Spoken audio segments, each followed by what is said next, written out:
Atsakau labai trumpai dėl atominės elektrinės.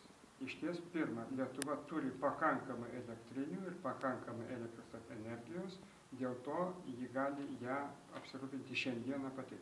Antra, ji gali ir turi savo elektros energiją pradėti gaminti iš šiukšlių deginimo, biomasės, tai yra malkų, durpių ir visų kitų, ir taip pat iš atsinaujinančių šaltinių. Tai yra vėjo, saulės, vandens energijos. Tam Lietuva gali skirti daug pinigų ir laimėti tikrą savo gamybos elektros energiją. Trečia, Lietuva gali laimėti daug pinigų į biudžetą iš energijos šaltinių tranzito per Lietuvą, iš žalios naftos tranzito iš Rusijos į Europą per Butingę, iš dujų tranzito iš Rusijos į Europą per Lietuvą, iš elektros energijos tranzito iš Rusijos į Europos Sąjungą, iš Europos Sąjungos į Rusiją.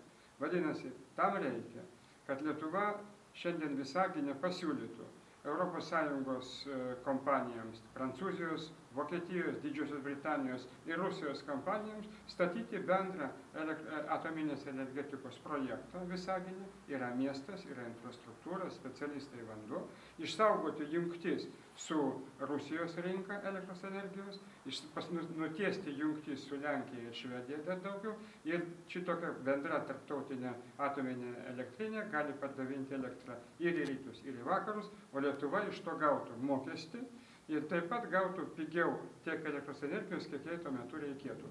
Jinai išnuomotų savo namus. Ir štai kodėl aš esu prieš šitą Hitachi projektą, nes jis, pirma, užtraukia mums skolas, antra, sugriauna galimybę Lietuvai būti veiksmingų dalyvių bendraujant Europos Sąjungai su Rusija, ir trečia, techniškai nesaugus ir ekonomiškai neapsimoka.